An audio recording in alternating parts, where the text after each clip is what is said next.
Time now for a check of the forecast with Christopher Nunley. Good to be in the studio with you. It's been a while. It's good to see you again. Yeah. So Halloween obviously is Monday, but this weekend lots of festivities going on, and I'm going to take a guess and say tonight's probably the night you want to be out. Yeah, tonight's the night. So no spooky weather today. That changes though for our Sunday. We go from spectacular today to spooky on Sunday. Kayla. So let's take a look at that weekend forecast. Today is the better of the 2 days. If you need to do any yard work, you want to prep the yard for winter, the last winterization preps, probably do that today. Or if you want to go ahead and put the Halloween decorations back out, or if you're like me, we're skipping all the way ahead to Christmas, putting the Christmas decorations up, do that today. We're going to see partly sunny skies, temperatures in the mid to upper 50s.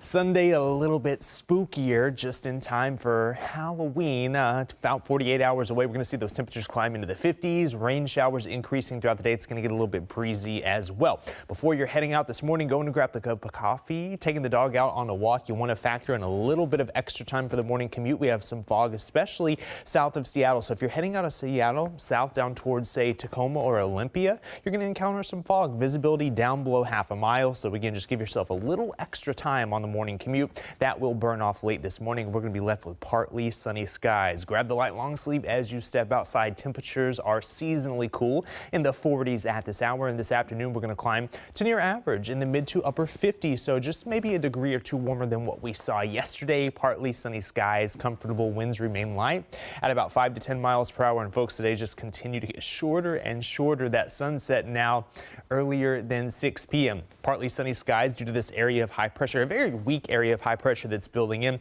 This is quickly though going to zip off to the south and east overnight into our Sunday, and the next system is going to work its way in. That's going to increase our rain chances as early as tonight. And folks, this has a big plume of some subtropical moisture, so we're talking about some heavy rainfall at times. Dry today, but as we work our way just after dinner time, this is 9 p.m. Future radar shows a few rain showers starting to work their way into the Pacific coast near the Strait. And then just after midnight, if you do have any late night plans, there's a possibility of an isolated shower in Seattle around 2 a.m. That's where we could see some light drizzle, light shower, but notice just to the west of Puget Sound, some big time rain for the Olympic Peninsula extending into the northwest interior. The northern and central Cascades could see some snow, but generally above 6,000 feet. That rain continues to work its way in for our Sunday morning. You can see that we have the Olympic Peninsula seeing some moderate rainfall extending into Skagit and Whatcom counties. But as you can see, parts of King as well as Snohomish County could be shadowed initially for our Sunday morning. That does start to fill in late morning into the afternoon hours, and that will continue into the evening hours. So if you're going out to the Seahawks game, even though we're initially dry Sunday morning,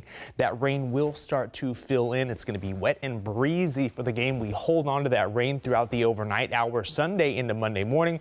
Looking like that commute going to be wet along the I-5 corridor for that Halloween morning as you're heading into work or school. We start to dry out Monday afternoon, but we do see a little convergence zone start to set up late in the day for our Monday for parts of Snohomish as well as King counties. But notice most other areas are dry. This is Halloween afternoon, and I think into the evening hours we should, fingers crossed, be dry for all those little trick-or-treaters. Rain going to be pretty heavy, especially west of Puget Sound. This is where we could see 2 to 4 inches of rain extending into the Cascades as well. We're going to see some amounts of 2 to 3 inches. Again, this is going to be rain. Snow levels actually skyrocket to around 7,000 feet, maybe half an inch or so as you work your way into Seattle and Everett. 7-day forecast looking pretty active. Look at those temperatures too. They come down. We're going to see highs in the 40s Tuesday, Wednesday, and Thursday.